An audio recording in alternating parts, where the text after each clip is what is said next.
خانقاہ ربانیہ نقشبندیہ روحانی معلم پیر مفتی احسن محمود نقشبندی صاحب۔ الحمدللہ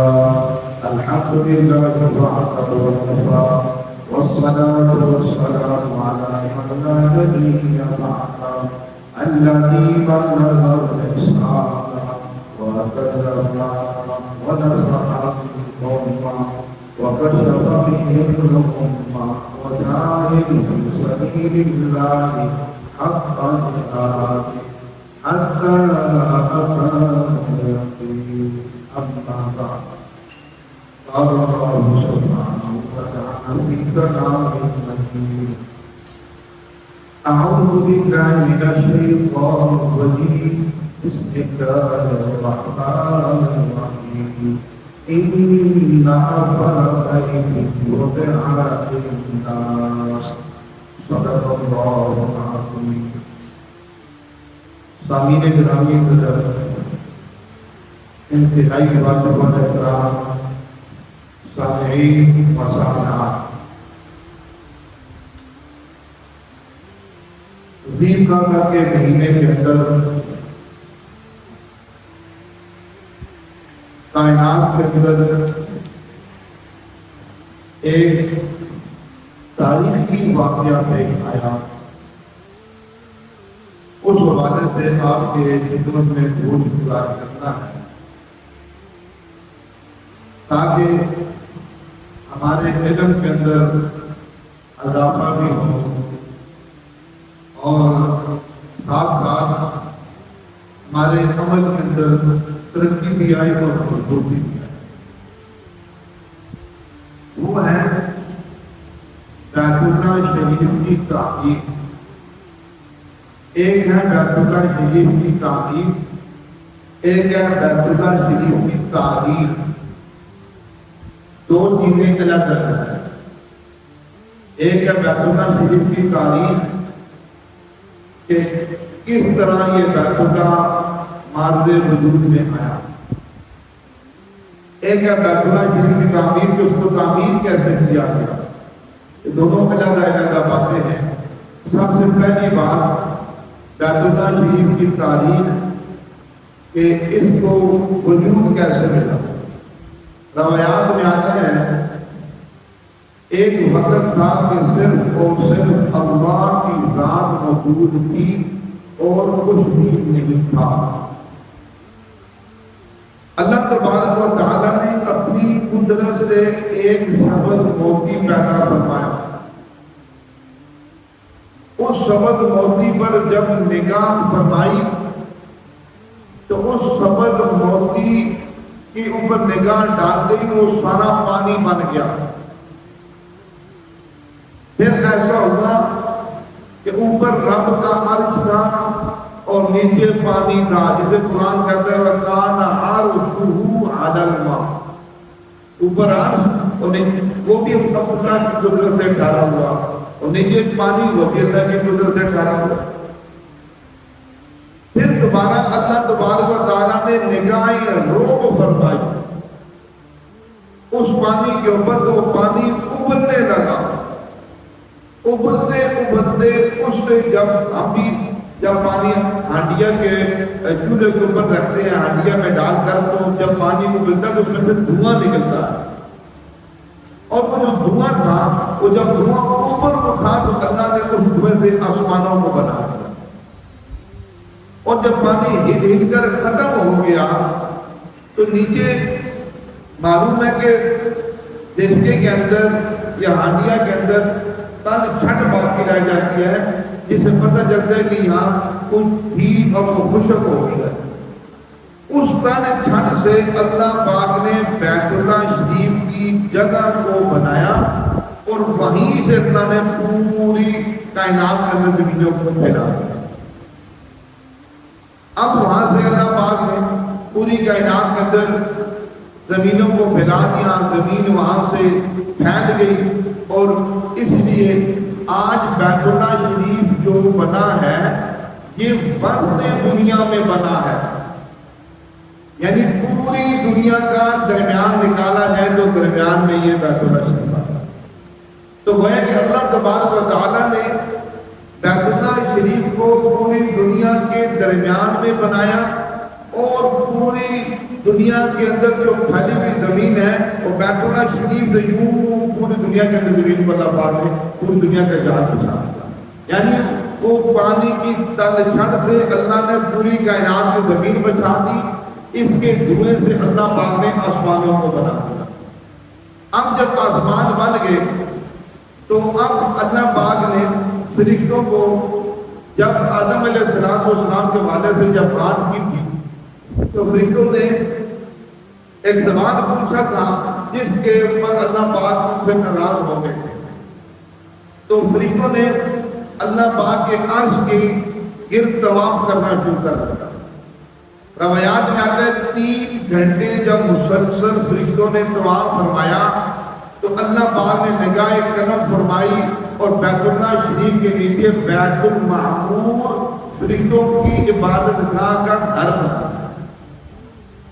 اب بیت المعمور کے بارے میں آتا ہے کہ اللہ پاک نے جو بیت المعمور بنایا، روزانہ اس بیت المعمور کے ارد گرد 70,000 فرشتے بیت المعمور کے گرد طواف کرتے ہیں، جو ایک دفعہ آ جاتے ہیں قیامت تک ان کا دوبارہ نہ بنتا. اب اللہ پاک نے یہ سلسلہ وہاں پہ جاری فرمایا. اب وہاں پر جو ہے نا بیت المعمور بنا. یہ کس وجہ سے؟ فرشتوں کی فرشتے چونکہ وہ ناراض ہو، اللہ پاک ناراض ہو گئے، بوجہ معافی انہوں نے طواف شروع کیا تو اللہ پاک نے یہ سلسلہ جاری فرما دیا. اللہ تبارک و تعالیٰ نے حضرت آدم علیہ السلام کو زمین پر اتارا. اب کون سی زمین کا انتخاب کیا؟ ہندوستان کی سرزمین کا انتخاب حضرت آدم علیہ السلام کے لیے کیا. اما حوا علیہ السلام کے لیے جدہ کا انتخاب کیا، اور آج ہماری اماں کی قبر بھی جدہ ہی کے اندر موجود ہے. اور شیطان کو اللہ نے ایران کی سرزمین پر اتارا، اور آج زیادہ شیطانی بھی کہیں سے ہوتی ہے. تو اللہ پاک نے جب حضرت آدم علیہ السلام کو زمین کے اوپر اتارا تو آدم علیہ السلام جو کہ فرشتوں کے اندر رہنے والے، ایک ان کے ساتھ انس، ایک محفل، ایک تعلق، ایک وابستگی ہوا کرتی تھی. اور جب ہی جیسے ہی حضرت آدم علیہ السلام کو اتارا تو وہ زمین پر آدم علیہ السلام اکیلے تھے. اب اکیلے تھے، اداس ہو گئے، نہ کوئی بندہ نہ کوئی بندے کی، بالکل تنے تناؤ پوری کائنات کی سرزمین پر آدم علیہ السلام اکیلے. دعا کی بارے الہ، میں اس زمین کے اوپر اکیلا ہوں، کیا میرے لیے انس کے لیے کوئی بندہ نہیں ہے، کوئی فرد نہیں ہے میرے ساتھ انس کرے، میرے ساتھ بات کرے، میں کسی کو دیکھوں، کوئی مجھے دیکھے، میں تو اکیلا ہوں، میں اداس ہو گیا ہوں. اللہ پاک نے فرمایا آدم آپ فکر مت کریں، آپ ہی سے ہم نے دنیا کے اندر اولاد کا سلسلہ جاری کرنا ہے. ہم آپ ہی سے اپنے گھر بیت اللہ کی تعمیر کروائیں گے، اور آپ ہی کے ذریعے سے بیت اللہ کی تعمیر ہوگی. آپ ہی کے ذریعے سے اس دنیا کا نظام ہم نے جاری کرنا ہے. آدم علیہ السلام فرمانے لگے، اور پھر اس کے بعد اللہ نے فرمایا کہ پہلے آپ نے بیت اللہ کی تعمیر کرنی ہے، اس کے بعد آپ نے اپنا گھر بنانا ہے. اپنا گھر بیت اللہ کی تعمیر سے پہلے نہیں بنانا. آدم علیہ السلام نے فرمایا میرے مولا میں آپ کا گھر کہاں بناؤں گا، مجھے جگہ کا علم نہیں ہے. تو اللہ پاک نے فرمایا جبریل امین کو بھیج دوں گا. چنانچہ اللہ نے حضرت جبریل علیہ السلام کو بھیجا. آج جہاں بیت اللہ شریف تعمیر ہے، حضرت جبریل علیہ السلام نے آ کر کے حضرت آدم علیہ السلام کو نشاندہی فرمائی کہ یہ وہ جگہ ہے جہاں بیت اللہ شریف تعمیر کرنا ہے. پھر اللہ پاک نے حکم دیا تھا جبریل علیہ السلام کو، آپ نے بیت اللہ کے بنانے میں آدم علیہ السلام کے ساتھ تعاون کرے، ان کی مدد کرے. چنانچہ فرشتے ساتھ آئے، بیت اللہ شریف کی تعمیر کے لیے کھدائی شروع ہو گئی، اور کھدائی کر کے بہت بڑا گڑھا بنا دیا. کتابوں میں آتا ہے کہ ایک فرشتہ وہ پتھر اٹھا کر لاتا جو آج کا انسان 40 انسان مل کر وہ پتھر نہ اٹھا سکتے تھے. حضرت ملائکہ فرشتے وہ پتھر اٹھا کر بیت اللہ شریف کی بنیادوں میں ڈالتے جاتے. جب بیت اللہ شریف کی بنیادیں مکمل ہو گئی, پھر اس کا گھر کے لیے جب پتھر رکھے گئے, گھر مکمل ہو گیا, تو اللہ پاک نے فرشتوں کو حکم دیا, فرشتوں تمہارا جو بیت المعمور ہے جو میرے عرش کے نیچے ہے. اب اگلی بات بھی سنتے جائیے کہ بیت العرش جو ہے, عرش کے نیچے بیت المعمور ہے. حکم کیا دیا کہ آپ نے بیت المعمور کے بالکل برابر نیچے, یا برابر بالکل نیچے آپ نے بیت اللہ شریف کو تعمیر کرنا ہے. اس کی نشانی حضرت جبرائیل علیہ السلام نے فرمائی تھی اور ساتھ مدد فرمائی. جب بیت اللہ تعمیر ہو گیا, اللہ نے فرشتوں کو حکم دیا اس بیت المعمور کو جا کر بیت اللہ شریف کے اوپر رکھ دو. چنانچہ وہ بیت المعمور بھی بیت اللہ شریف کے اوپر آ گیا. اب حضرت آدم علیہ السلام نے فرشتوں کے ساتھ مل کر اس کی عبادت کرنا, طواف کرنا شروع کر دیا. کرتے کرتے جب آدم علیہ السلام دنیا سے تشریف لے گئے, حضرت نوح علیہ السلام کا دور آیا. حضرت نوح علیہ السلام کے دور میں جب طوفان نوح آیا, جس کو سب جانتے ہیں, وہ طوفان اتنا بڑا تھا, اس طوفان کے اندر مٹی کے بڑے بڑے طوطے آئے, جو طوطے آ کر کے سارے بیت اللہ شریف کے اوپر ایسے گرے تو بیت اللہ شریف کا نام و نشان بھی مٹ گیا. روایات میں آتا ہے اللہ پاک نے نشانی کے لیے ایک سرخ ٹیلا باقی رکھا. اس سرخ ٹیلے کے اندر جب سلام ختم ہو گیا تو اس سرخ ٹیلے پر جو ابراہیم علیہ السلام سے قبل لوگ تھے, وہ اس سرخ ٹیلے کا آ کر کے طواف کرتے تھے, اس سرخ ٹیلے کا طواف کرتے تھے. تو اسی طرح کتابوں میں آتا ہے کہ اللہ پاک نے جب یعنی طوفان آیا تو حضرت نوح علیہ السلام نے اس سرخ ٹیلا جو نظر آ رہا تھا, آپ کی کشتی نے پانی کے اندر طوفان میں اس کے طواف کیے. طوفان کی حالت میں اس کے طواف کرتی رہی. اس طرح حضرت آدم علیہ السلام کے نے اس بیت اللہ کی تعمیر فرمائی. پھر نوح علیہ السلام کے دور میں آ کر کے سلام کی وجہ سے بیت اللہ شریف منہدم ہو گیا, صفحہ حدیث سے یعنی اس کے نام و نشان بھی مٹ گئے. ابراہیم علیہ السلام کا دور آیا. اللہ پاک نے یعنی ابراہیم علیہ السلام, یاد رکھیے عراق کے اندر ایک شہر بابل ہے, اس شہر بابل کے رہنے والے تھے. جب دیکھا کہ لوگوں کے مشرکانہ عقائد بہت بڑھ گئے, سمجھانے کے باوجود نہیں سمجھ رہے, تو حضرت ابراہیم علیہ السلام نے ہجرت کا ارادہ فرما لیا کہ میں اس شہر کو چھوڑ کر کے یعنی عراق کو چھوڑ کر کے میں کسی اور شہر میں جاتا ہوں. شام کا ارادہ فرما لیا. حضرت ابراہیم علیہ السلام شہر بابل سے نکلتے ہیں. جب شام کی طرف آ رہے تھے, راستے میں مصر آیا. مصر جب پہنچے تو فرعون مصر نے آپ کی اہلیہ کے ساتھ جب غلط ارادہ کرنے کا ارادہ کیا, اللہ نے اسے ذلیل و رسوا کر دیا. اس پر فرعون مصر نے معافی کے طور پر ایک خاتون جن کا نام ہاجرہ علیہ السلام تھا, وہ ان کو ہدیے میں پیش کر دی. حضرت سارہ نے وہ ہاجرہ کو کا نکاح ابراہیم علیہ السلام سے کر دیا. پھر حضرت ابراہیم علیہ السلام کا اس خاتون سے حضرت ہاجرہ علیہ السلام سے ایک بیٹا پیدا ہوا جس کا نام اسماعیل تھا. جیسے پیدا ہوا کچھ دن کے بعد حکم ربانی ہوا, اے ابراہیم اس بیٹے کو اور بیوی کو اس جگہ لے جائیے جہاں ہم نے بیت اللہ کی تعمیر آپ سے کروانی ہے. چنانچہ وہاں سے مصر شام سے چلے. حضرت ابراہیم علیہ السلام 1 مہینے کی مسافت طے کر کے 1 مہینے کا سفر کر کے ابراہیم علیہ السلام پہنچے اس مقام پر جہاں بیت اللہ بننا تھا. قرآن نے اس کو تعبیر کیا وادی غیر ذی زرع. وادی غیر ذی زرع اس کو کہتے ہیں جہاں موت موت کے چانس 99% اور زندگی کا چانس 1% ہو، اسے وادی غیر ذی ذرا کہتے ہیں۔ وہاں چھوڑ کر آ جائیے۔ جیسے ہی اس سواری سے بچوں کو نیچے اتارا تو حضرت حاجرہ نے دامن ابراہیم پکڑ کر کہا اتنا بتا دیجئے، غصے میں چھوڑ کر جا رہے ہیں، ناراضگی میں چھوڑ کر جا رہے ہیں، ہمیں موت کے منہ میں آنکھ ڈال کر جا رہے ہیں، اللہ کا حکم ہے یا آپ کی ناراضگی ہے؟ ابراہیم علیہ السلام نے فرمایا ہاں مجھے اللہ کا حکم ہے، زبان سے بولنے کی بھی اجازت نہیں تھی، سر ہلایا، اللہ کا حکم ہے۔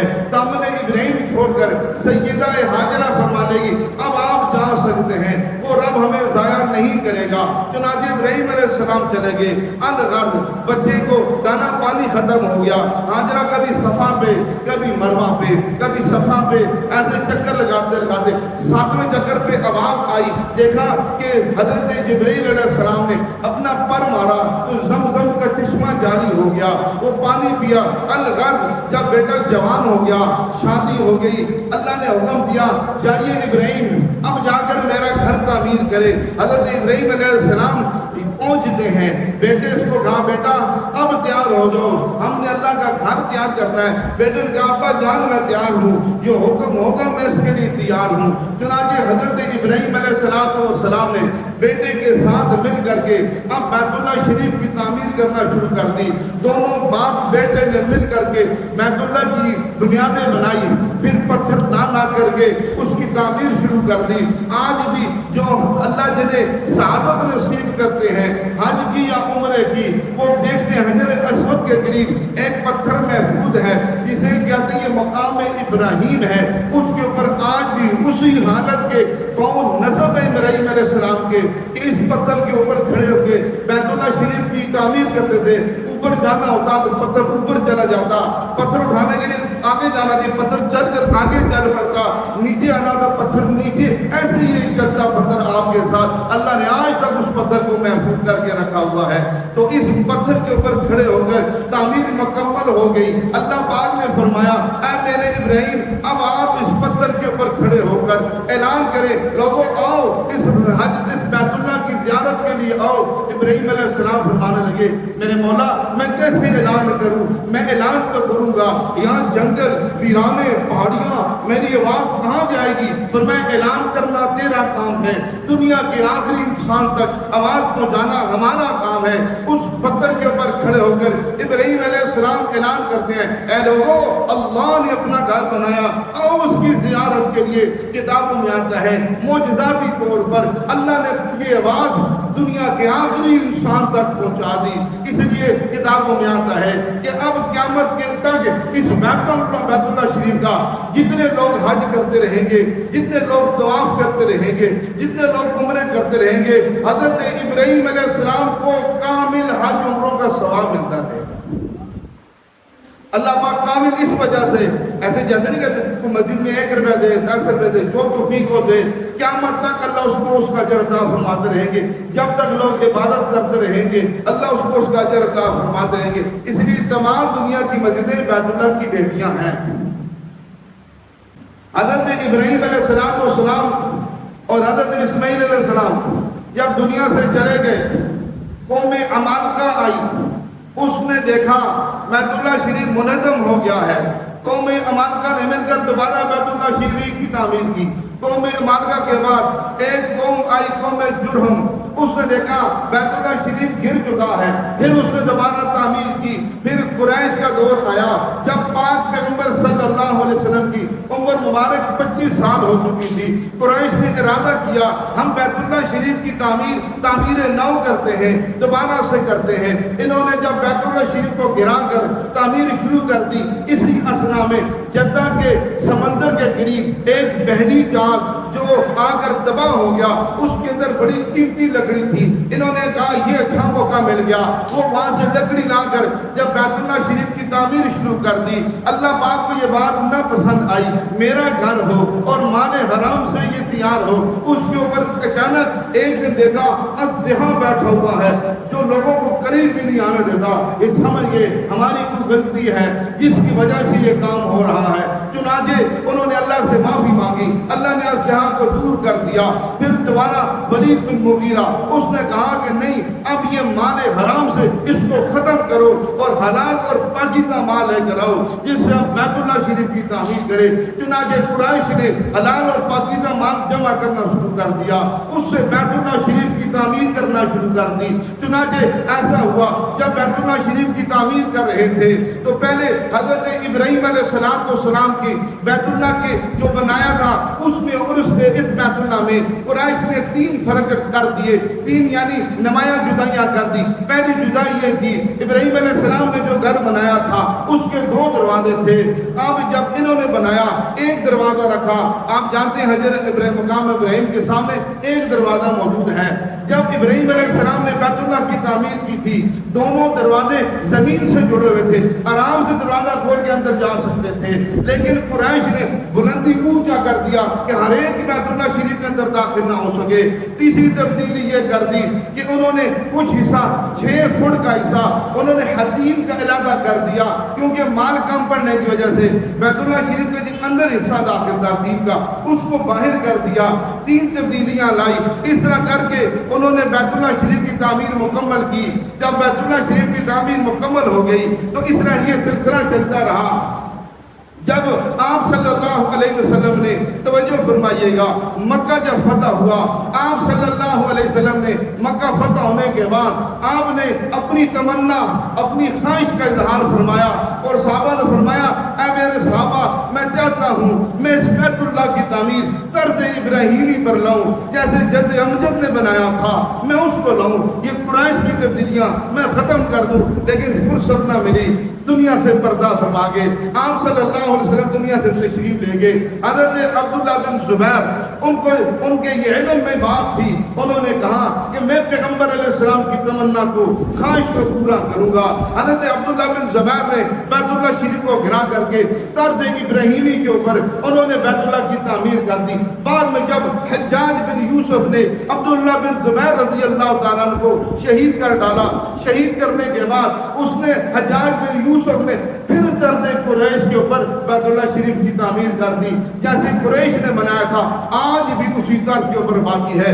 امام مالک رحمۃ اللہ علیہ کے دور میں خلیفہ ہارون الرشید تھا، ہارون الرشید نے امام مالک رحمۃ اللہ علیہ کو پیغام بھیجا، اے امام صاحب، میں چاہتا ہوں کہ پیغمبر علیہ السلام کی جو تمنا تھی، جو خواہش تھی کہ طرز ابراہیمی پہ بیت اللہ بنے، میں اس وقت کو بنانا چاہتا ہوں، آپ مجھے اجازت دے دیجیے۔ امام مالک رحمۃ اللہ علیہ نے وقت کے محدث اعظم، وقت کے مفسر کبیر تھے، انہوں نے کہا نہیں، میں اس پہ فتویٰ دیتا ہوں، تمہارے لیے بنانا جائز نہیں ہے، تم نہیں بنا سکتے، اس لیے اگر آج تم نے پیچھے حجاج بن یوسف نے بنایا، آج تم بناتے ہو، یہ بیت اللہ شریف تو بادشاہوں کے ہاتھوں کا کھلونا بن جائے گا، ہر ایک کہے گا میں ایسے بناؤں گا، دوسرا کہے گا میں ایسے بناؤں گا، ایک مذاق بن جائے گا، تم نہیں بنا سکتے۔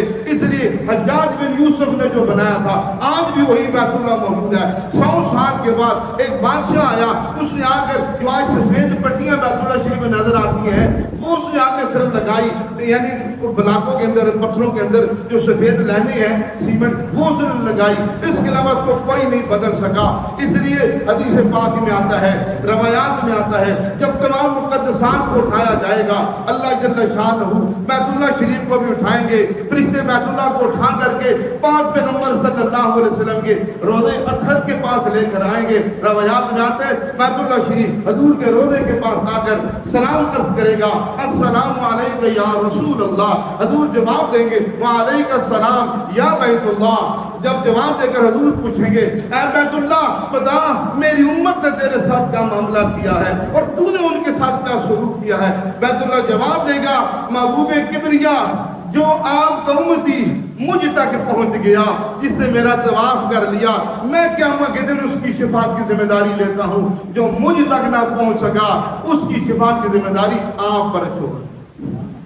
سامعین گرامی قدر، یہ تھی بیت اللہ شریف کی تاریخ، ایک ایسی تاریخ، انوکھی تاریخ کہ کہاں سے یہ بیت اللہ شریف کا آغاز ہوا اور کہاں جا کر اس کا اختتام ہوگا۔